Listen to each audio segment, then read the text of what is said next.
ಬೆಂಗಳೂರಲ್ಲಿ ಗಾಳಿ ಮಳೆಗೆ ಧರೆಗುರುಳಿದೆ ಹೆಮ್ಮರ. ಕಾಫಿ ಬೋರ್ಡ್ ಸಮೀಪ ರಸ್ತೆಗೆ ಮರ ಉರುಳಿ ಬಿದ್ದಿದೆ.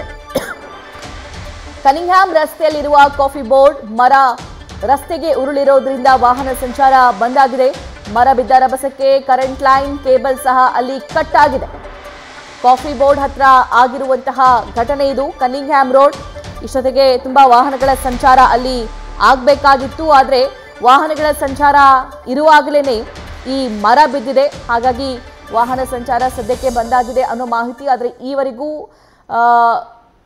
ಯಾವುದೇ ಗಾಯವಾಗಿದೆ ಅಥವಾ ಸಾವು ನೋವಿನ ವರದಿ ಇಲ್ಲ. ಮರ ಗಮನಿಸ್ತಾ ಇದ್ದೀರಿ, ಹೆಮ್ಮರ, ಅದು ದೊಡ್ಡ ಮರ ಕ್ಷಣ ಮಾತ್ರದಲ್ಲೇ ರಸ್ತೆಗೆ ಉರುಳಿ ಬಿದ್ದಿದೆ. ಆದರೆ ನಿನ್ನೆಯಿಂದ ಅಷ್ಟೊಂದು ಮಳೆ ಇಲ್ಲ, ನಿನ್ನೆ ರಾತ್ರಿಯಿಂದ ಅಷ್ಟೊಂದು ಮಳೆ ಇಲ್ಲ. ಕಳೆದ 2-3 ದಿನದಿಂದ ಬಿರುಗಾಳಿ ಸಹಿತ ಭಾರಿ ಮಳೆ ಬರ್ತಾ ಇತ್ತು, ನಿರಂತರವಾಗಿ ಮಳೆ ಸುರಿತಾ ಇತ್ತು. ಇದೆಲ್ಲ ಮಳೆ ನಿಂತ ನಂತರ ಕನಿಂಗ್ಹ್ಯಾಮ್ ರೋಡ್ನಲ್ಲಿ ಈ ಮರ ಬಿದ್ದಿದೆ.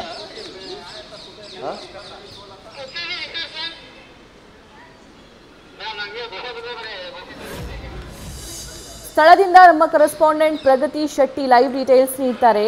ಪ್ರಗತಿ, ಇಷ್ಟೊತ್ತಿಗೆ ವಾಹನಗಳ ಸಂಚಾರ ತುಂಬಾನೇ ಅಧಿಕವಾಗಿರಬೇಕಾಗಿದ್ದಂತಹ ಜಾಗ, ಅದು ದೊಡ್ಡ ಮರ ಬಿದ್ದಿದೆ, ಯಾರಿಗೂ ಏನು ಆಗಿಲ್ವಲ್ಲ? ಡೀಟೇಲ್ಸ್ ಏನಿದೆ, ಇದರ ತೆರವು ಕಾರ್ಯಾಚರಣೆಗೆ ಇನ್ನು ಎಷ್ಟೊತ್ತು ತಗೋಬಹುದು? ಸುಮಾರು ಬೆಳಗ್ಗೆ 5:30 ಹೊತ್ತಿಗೆ ಈ ಒಂದು ಮರ ಧರೆಗುರುಳುವಂತಹ ಕೆಲಸ ಆಗುತ್ತೆ, ಧರೆಗುರುಳುತ್ತೆ ಆಕ್ಚುಲಿ. ಬಟ್ ಏನಪ್ಪಾ ಅಂತ ಹೇಳಿದ್ರೆ, ಈ ಕನಿಂಗ್ಹ್ಯಾಮ್ ರಸ್ತೆಯಲ್ಲಿ ಇದ್ದಂತಹ ದೊಡ್ಡ ಮರ ಇದು. ಈ ಮರ ಹೆಮ್ಮರ ಬುಡ ಸಮೇತವಾಗಿ ಬೆಳಗ್ಗೆ 5:30ಕ್ಕೆ ಧರೆಗುರುಳುತ್ತೆ. ಉರುಳಿದ ಮೇಲೆ ಯಾವುದೇ ರೀತಿಯಾದಂತಹ ಅಪಾಯ ಸಂಭವಿಸುವುದಿಲ್ಲ. ಯಾಕೆ ಅಂತ ಹೇಳಿದ್ರೆ, ಆ ಸಂದರ್ಭದಲ್ಲಿ ಇಲ್ಲಿ ಯಾರು ಕೂಡ ಓಡಾಟವನ್ನ ನಡೆಸ್ತಾ ಇರೋದಿಲ್ಲ. ಅಕಸ್ಮಾತ್ ಯಾರಾದ್ರೂ ಓಡಾಟವನ್ನ ನಡೆಸಿದ್ರೆ ಆಗ ಮತ್ತಷ್ಟು ಸಮಸ್ಯೆ ಆಗುವಂತಹ ಸಾಧ್ಯತೆ ಇರ್ತಿತ್ತು. ಜೊತೆಗೆ ಸಾಕಷ್ಟು ವಾಹನಗಳು ಓಡಾಟವನ್ನ ನಡೆಸುವಂತಹ ಜಾಗ ಇದು. ವಾಹನಗಳು ಕೂಡ ಯಾವುದೇ ರೀತಿಯಾಗಿ ಓಡಾಟವನ್ನ ನಡೆಸಿರೋದಿಲ್ಲ. ಸೊ ಹಾಗಾಗಿ ಇಲ್ಲಿ ಒಂದು ದೊಡ್ಡ ಅಪಾಯ ತಪ್ಪಿ ಹೋಯ್ತು ಅಂತ ಹೇಳ್ಬೋದು. ಹಾಗೆ ನೀವು ದೃಶ್ಯದಲ್ಲಿ ಗಮನಿಸ್ತಾ ಇದ್ರೆ ನಿಮ್ಗೆ ಅನಿಸ್ಬೋದು, ಏನಪ್ಪಾ ಇದು ಹೊಗೆ, ಪೊಲೀಸರೆಲ್ಲ ಯಾಕಪ್ಪ ಬೆಂಕಿ ಆಗ್ತಾ ಇದಾರೆ, ಏನಾಯ್ತು, ಮರ ಬಿದ್ದಿರೋದಕ್ಕೂ ಬೆಂಕಿ ಹಾಕೋದಕ್ಕೂ ಏನ್ ಸಂಬಂಧ ಅಂತ ನಿಮ್ಗೆ ಅನಿಸ್ಬೋದು. ಅದಕ್ಕೆ ಏನ್ ಕಾರಣ ಅನ್ನೋದನ್ನ ನಮ್ಮ ವಿಡಿಯೋ ಜರ್ನಲಿಸ್ಟ್ ಸಿದ್ದಪ್ಪ ಅವರು ನಿಮ್ಗೆ ವಿಜುವಲ್ಸ್ ಅಲ್ಲಿ ತೋರಿಸ್ತಾ ಹೋಗ್ತಾರೆ. ಇಲ್ಲಿ ದೊಡ್ಡದಾಗಿ ಒಂದು ಜೇನ್ ಗೂಡನ್ನ ಕಟ್ಕೊಂಡಿದೆ.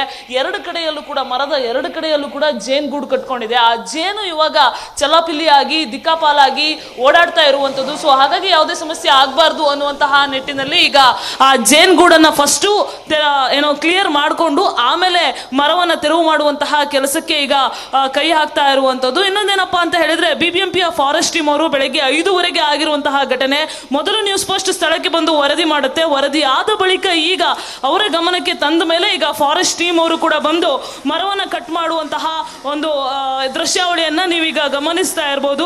ಬಟ್ ಬೆಳಿಗ್ಗೆ ಆದಂತಹ ಘಟನೆ ಈಗ ಬಂದಿದ್ದಾರೆ. ಬೆಂಗಳೂರಿನಲ್ಲಿ ಬೇರೆಲ್ಲೂ ಕೂಡ ಮರ ಬಿದ್ದಿಲ್ಲ ಇವತ್ತಿನ ಮಟ್ಟಿಗೆ. ಇವತ್ತು ಬಿದ್ದಿರುವಂತಹದ್ದು ಇದೇ ಮೊದಲನೇ ಮರ. ಆದ್ರೂ ಕೂಡ ಇಷ್ಟು ತಡವಾಗಿ ಬಂದಿರೋದಕ್ಕೆ ಇಲ್ಲಿ ಜನಾಕ್ರೋಶ ಕೂಡ ವ್ಯಕ್ತ ಆಗ್ತಾ ಇದೆ. ಜೊತೆಗೆ ಮರ ಬಿದ್ದಂತಹ ಹಿನ್ನೆಲೆ ಸಾಕಷ್ಟು ಕೇಬಲ್ಸ್ ಗಳೆಲ್ಲವೂ ಕೂಡ ಕಟ್ ಆಗಿರುವಂತದ್ದು. ಅದನ್ನೆಲ್ಲ ಮೊದಲು ತೆರವು ಮಾಡಿಕೊಂಡು ಆಮೇಲೆ ಈಗ ಮರ ತೆರವು ಮಾಡುವಂತಹ ಕೆಲಸಕ್ಕೆ ಮುಂದಾಗ್ತಾರೆ. ನಾನು ಆಗ್ಲೇ ಹೇಳಿದಾಗೆ ಇಲ್ಲಿ ಸಾಕಷ್ಟು ಸಂಖ್ಯೆಯಲ್ಲಿ ಜೇನ್ ಕೂಡ ಕಟ್ಕೊಂಡಿರೋದ್ರಿಂದ ಒಂದಷ್ಟು ಅಪಾಯ ಆಗುವಂತಹ, ಅಂದ್ರೆ ಯಾರಿಗಾದ್ರೂ ಕಚ್ಚುವಂತಹ ಒಂದು ಸಿಚುವೇಶನ್ ಕೂಡ ಇಲ್ಲಿ ನಿರ್ಮಾಣ ಆಗಬಹುದು ಸಭಾ. ಹಾಗಾಗಿ ರೋಡ್ ಅನ್ನ ಕಂಪ್ಲೀಟ್ ಆಗಿ ಬ್ಲಾಕ್ ಮಾಡಿದ್ದಾರೆ. ಜೊತೆಗೆ ಜನರಿಗೆ ನಡ್ಕೊಂಡು ಹೋಗೋದು ಕೂಡ ಇಲ್ಲಿ ಅವಕಾಶವನ್ನ ಕೊಡ್ತಾ ಇಲ್ಲ ಸಭಾ. Thank you Pragati. News first, ನಿರ್ಭೀತಿಯಿಂದ ನಿಮ್ಮ ಪರವಾಗಿ.